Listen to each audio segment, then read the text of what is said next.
Salam sejahtera, terima kasih karena telah menonton channel ini. Kita kembali lagi di dalam channel ini menyampaikan berita-berita hangat, gosip panas artis dalam dan luar negara.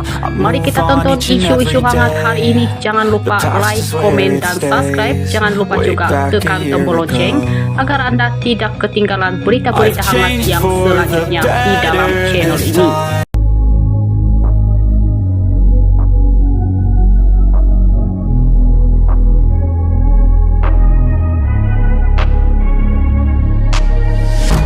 Bertemu kembali. Sumber berita ini dipetik daripada Murai Berita Terkini. Netizen terpegur dengan alunan suara Piyuris membaca Al-Quran. Kini ramai sudah tahu mengapa Nelofa jatuh cinta. Umum mengetahui bahwa begitu banyak keistimewaan membaca Al-Quran yang disebutkan dalam Al-Quran dan hadis.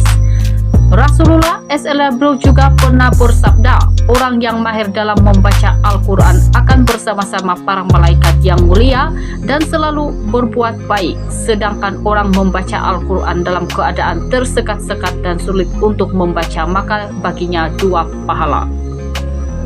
Ini karena Al-Quran merupakan salah satu kitab suci yang diturunkan oleh Allah SAW kepada Nabi Muhammad SAW sebagai mukjizat kepada baginda SAW dan juga sebagai panduan kepada umatnya. Justru membaca Al-Quran merupakan satu ibadah yang amat besar ganjarannya. Antara hikmah disunatkan memperolehkan surat ketika membaca Al-Quran adalah orang yang mendengarkan merasa khusyuk dan asyik. Jika seseorang itu mampu memahami setiap bacaannya, itu juga merupakan satu perkara yang amat baik. Berbahas soal ini, demikian antara komen pengguna laman sosial menerusi video bacaan ayat Al-Quran yang dimuat naik pendakwa bebas dan selebriti Ustadz Muhammad Haris Muhammad Ismail atau Piyuris. Masya Allah, sedapnya suara, kata netizen. Menerusi video itu, Riz membaca potongan surah Al-Anbiya ayat 89 sehingga 90 bersertakan maksud secara santai dan bersahaja. Menurutnya bacaan itu sebegitu peringatan buat semua yang mana kita membaca Al-Quran perlu juga mengetahui maksud ayat itu. Membaca Al-Quran satu cara yang boleh menenangkan jiwa. Apabila membacanya, ia boleh menjadi penawar kepada setiap hati yang sedang mengalami kesulitan, keresahan maupun kekecewaan. Namun, itu bukanlah bermaksud seseorang hanya perlu membacanya apabila dia dilanda keresahan sahaja, tetapi ia perlu dibaca sepanjang masa. Malah bacaan itu juga hendak difahami. Disebabkan itu, ulama sering menyebut bahwa satu cara untuk memahami Al-Quran adalah dengan membaca berserta maksud agar dapat memahami makna yang disampaikan. Ada juga bertanya, bagaimana kalau hendak membaca tanpa memahami maksudnya? Adakah tetap diberi ganjaran pahala? Dalam perkara ini kita perlu paham bahwa ganjaran pahala diberikan ke atas bacaan dan huruf yang kita baca, katanya.